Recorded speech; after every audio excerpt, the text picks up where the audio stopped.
So yun mga ka-minions, and this is KR250 Rossi. So ito yung mga pang off-road nila, no? So tingnan nyo kayo nang umano. So yun,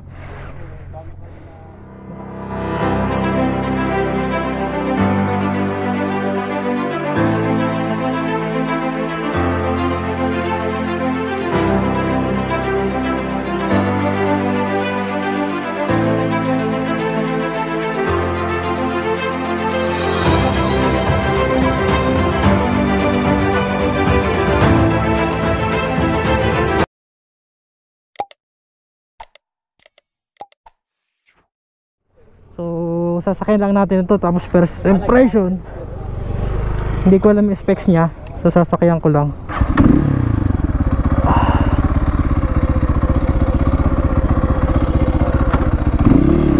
Oh, taas.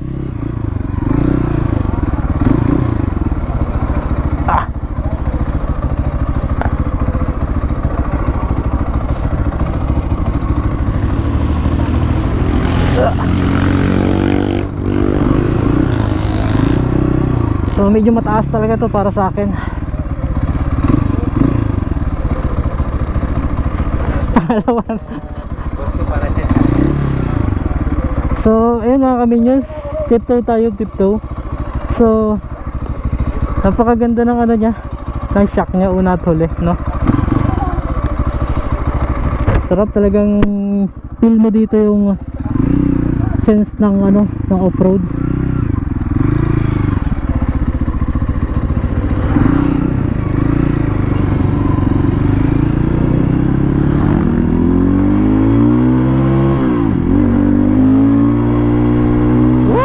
First time kong gumamit ng ganitong motor, no? So hindi siya mahirap gamitin.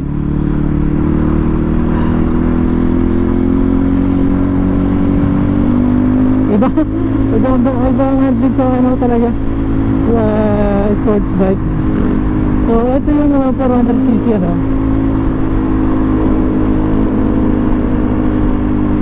So mas madaling gamitin nyo kasi ang taas nito.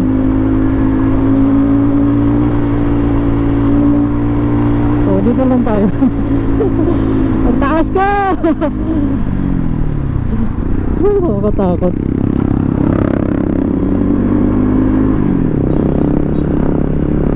So Motodog, pag natuto ako, sama tayo mag-ride. Shoutout sa Rusi, maraming salamat Rusi. And shoutout kay Mitch, yan, Mitch TV ba yun? So first time ko siya mamit dito. And wow! So magkakaiba ang button nito, ano? So hindi ko nakapakita sa inyo ng mahusay kasi ang taas. Ang taas bro, ang taas. Grabe. Lusi talaga ang abutin natin dito, no? Tsaka nakakatakot. Grabe. So ipapakita ko sa inyo dito yung pinakang looks ni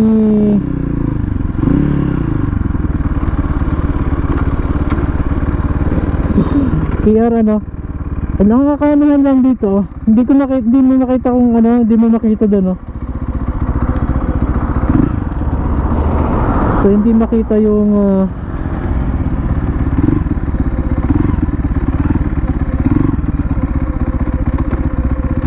hindi ko so hindi ko gamay, hindi ko makuha neutral. So side stand lang natin. So grabe taas.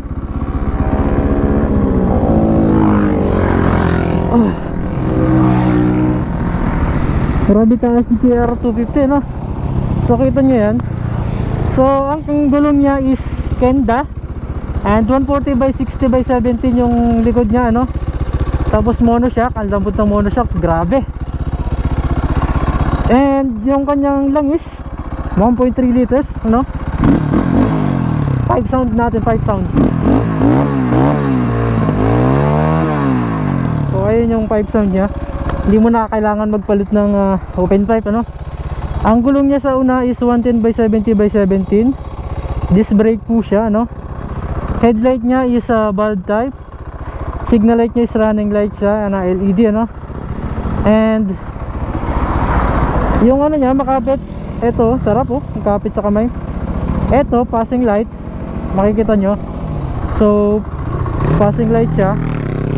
And ito, katulad nung isa kanina, ito yung headlight. Yan, headlight.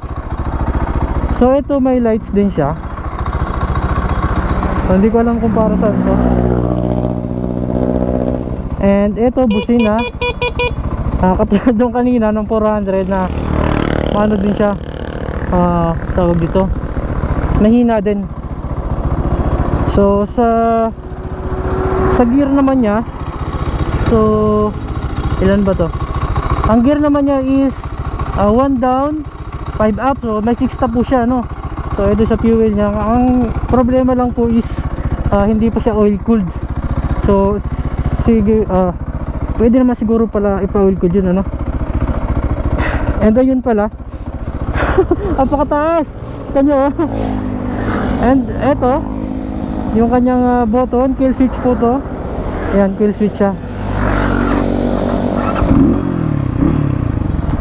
So eto, signal light, busina. So balik na tayo doon, baka hanapin na tayo, no? So naka hazard, may hazard pala siya.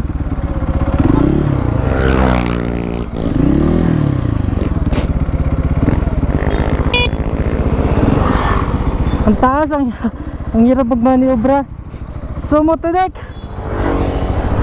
abang ano, magkasama na tayo sunod mag-trail. Trail na tayo.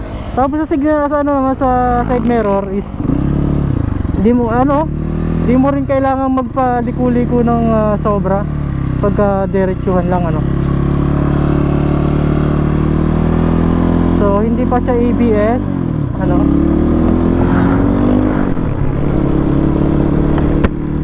Hindi pa siya ABS. So natatakot ako ibirit to kasi ang taas, baka mabigla ako, masemplang ko pa. And first time kong gumamit ng 400cc. So dalawang 400cc na gamit natin ngayon, ano? So all yung Honda CB 400.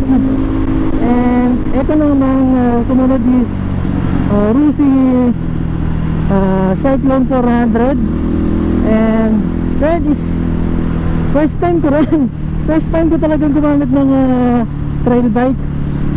So ayan, magandang maglaro yung maganda yung bounce ng kanyang monoshock, ano?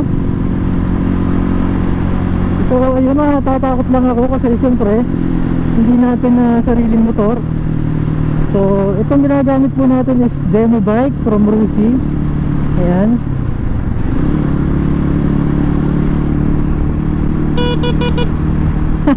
So ayun si Rusi. So meron pa isang Rusi Titan 250.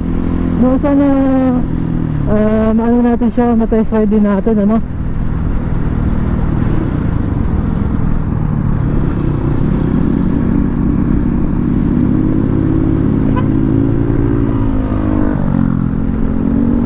So ayan. Woohoo! Sarap. Ha? Taas.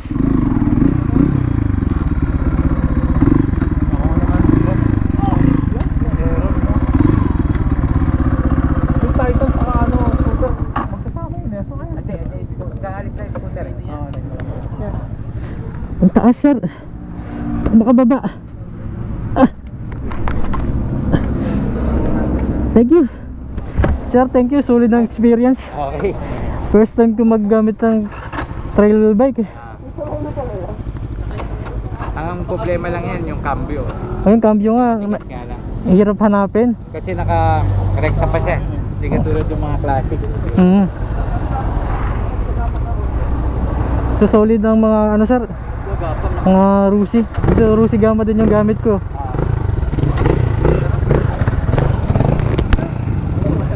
Sarap. Ay! Yung okay lang kung ano eh, di tulad sa ibang mga scooter na parang matama disgrasya, ito tama lang. Hindi siya yung ganun gaano agad. Alalay lang. Konti na makina yan. Ano ito? Ayun. Sir, ano to ah? FI na? Ayun pa siya tol. Wow!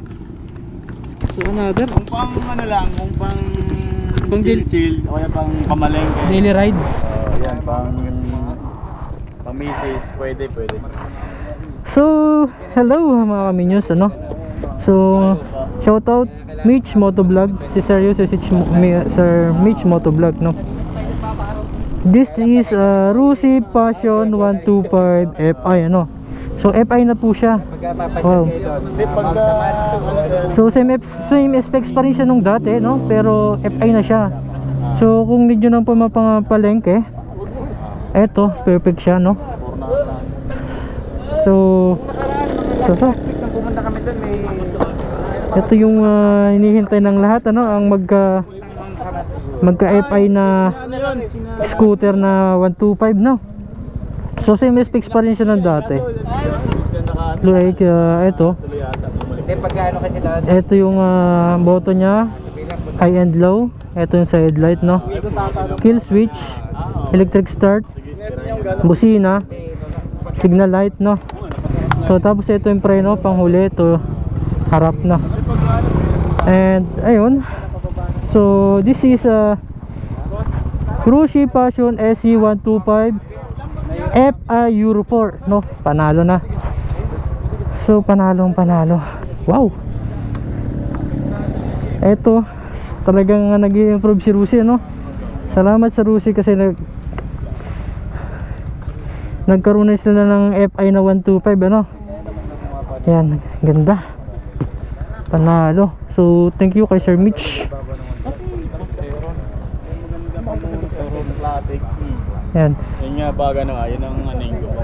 Kasi pinili ng tropa, ginawa ko ng monoshop, ano eh. Pang media ata yun. Ginawa niya. Lambot din. Ayaw ito, malambot. Sarap. Kasi kaya layo ng tingin sa atin. Ayun no. Kaya ba siya? Ano, kain na ba tayo? Ay, sa atin, pag umalik dito. Tana, kaya ko parang gumamit ng ganyang kataas. Pwesto na iba. Ang taas eh. Ganito. Sa akin din, nakatingkayad ako eh. Taas eh. So, babay muna. So, shoutout kay Sir. ER. Yan, tapos sa'yo bro. Hotel. Shoutout kay Morio, ay King Kong Moto. Moto. Yan, King Kong Moto. Tingkong boot. Shoutout kay Iceman. Iceman po, Iceman. Ito, yan. Tapos kay bro, Ronald. Kay Sir, ito yung may gamit kanina ng, ikaw may gamit nung ano, no? Ito siya. Ng 250. Ano pangalan mo kuya? Richard. Si Kuya Richard. Nagbablog ka rin po? Ayun. Ay, hindi. Yan, so shoutout sa inyong lahat dyan na nandito ngayon. And thank you very much sa Rusi kasi na-experience natin yung mga bago nilang motor. At salamat din kasi in-invite tayo nitong ating boss, King Kong Moto. Thank you very much. Solid. Solid ba? Sarap. Anong masabi mo sa Cyclone 400? Ang masabi ko, ganda siya, maganda yung torque, maganda yung ABS niya, talagang nagpa-function. So, ang isa lang doon dapat balitan, busina. Busina ba? Oo, maliit. Busina lang. Mo, Hmm? hindi na ilabas. Pwede. Talagang perfect yung pakapatok to. So, sa price, wala pa silang ilalabas kasi for approval pa, di ba sir? Ayun. So, hintay lang tayo.